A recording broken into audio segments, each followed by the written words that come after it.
My dear students, welcome to NIGC Home College. My name is Mohammad Hanif, lecturer of English, National Ideal Girls College. I hope you are all by the grace of Almighty Allah. Alhamdulillah, I am also fine. My dear students, today I will take the class on connector, and actually these are new topics, grammatical item. So let us start the class. Today our topic is connectors. So at first you have to know what is the connectors. Sentence connector.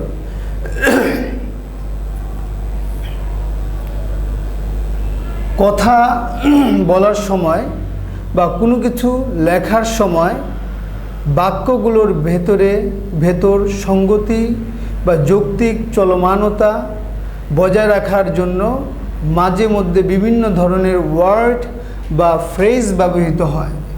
এই জাতীয় word বা ফ্রেজকে sentence connector বা sentence linker বা linking ওয়ার্ডস বলে।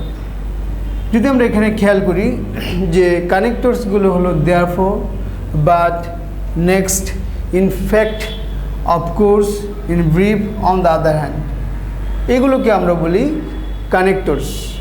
সাধারণত একটা connectors এবং কনজাংশনের মধ্যে একটু পার্থক্য আছে। অর্থাৎ conjunction is a word which connect or links between two word, noun or phrase. অর্থাৎ কনজাংশন দুইটি শব্দ বা দুইটি ফ্রেজ অথবা দুইটি ক্লজের মধ্যে একটা সম্পর্ক স্থাপন করে।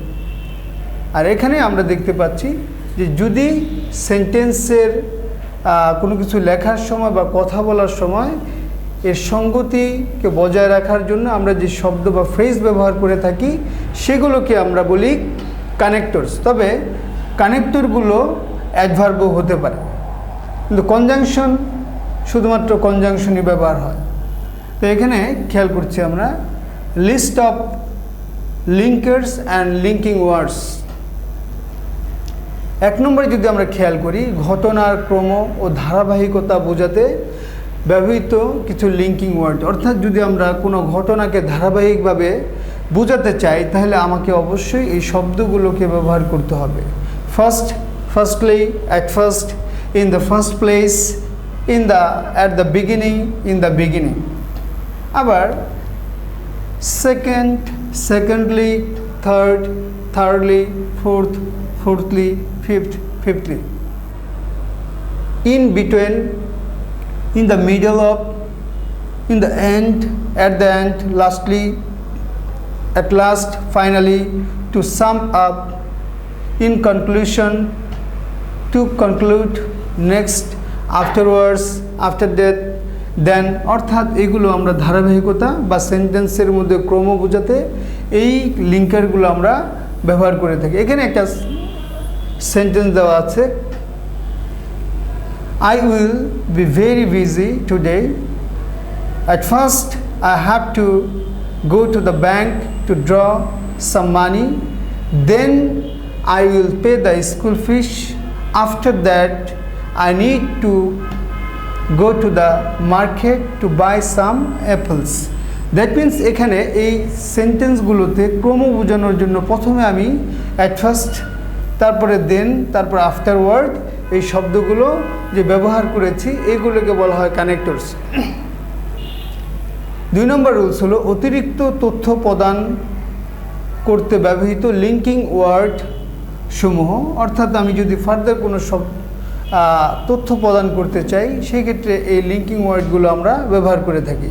And, both and, or, either or, and neither, nor, as well as, to, likewise, also, so on, apart from, similarly, again, etc. এখানে কিছু এক্সাম্পল দেওয়া আছে। and এর example, he came to my house and attend my birthday party। এখানে anti conjunction হিসেবে এবং connector হিসেবে ব্যবহার হয়েছে। either you or your brother has done this, হয় তুমি না হয় তোমার ভাই এই কাজটি করেছে। অর্থাৎ ইদার অর, দুইয়ের মধ্যে একজন বোঝাতে আমরা ইদার অর ব্যবহার করি। neither nor অর্থাৎ দুইয়ের মধ্যে কেউই না বোঝাতে আমরা neither nor বা neither nor ব্যবহার করে থাকি। neither Ruma nor Rina will help you. Ruma ও না এবং রিনা কেউ তোমাকে সাহায্য করবে না। both Kamal and Kashim speak English well. or I will take milk or tea, as well as মানে এবং Rina as well as her sister will visit us. Not only but also, he is not only industrious but also meritorious. অর্থাৎ সে শুধু পরিশ্রমী না, সে মেধাবীও বটে। অর্থাৎ দুইটা জিনিসই বুঝাতে নট অনলি এবং বাট অলসো ব্যবহার করতে হয়। ইন অ্যাডিশন অধিকন্তু Abi has a nice watch. In addition অধিকন্তু he has a costly cell phone. Beside মো ফার্দারমো এগুলোর অর্থ অধিকন্তু। The man has a big house beside moreover furthermore he has a new car. ঠিক একইভাবে apart from my lands his father has a big business. 2 he helps all his brothers, he helps his neighbors too. Similarly একইভাবে you should respect your parents. Similarly you should respect your teachers. My dear students, তোমরা যদি একটু খেয়াল করো তাহলে দেখবে যে এই যে শব্দগুলো আমি ব্যবহার করেছি এগুলো লিঙ্কার্স, এগুলো সেন্টেন্সটিকে সুন্দর করে সাজিয়ে রাখার জন্য এবং এর ভিতরে সঙ্গতি বজায় রাখার জন্য এই কানেক্টরগুলোকে ব্যবহার করা হয়েছে। My dear students, I hope you have understood the connectors and the conjunction. So already I have said you about the conjunction and the connectors, and actually there is a little bit difference between conjunction and connectors. We know there are 3 types of conjunction: subordinating conjunction, coordinating conjunction, and correlative conjunction. Already I have taken all these on these topics, so if you want to know further information, of course you can call me and you can knock me in my messenger ID, and my mobile number has been given here.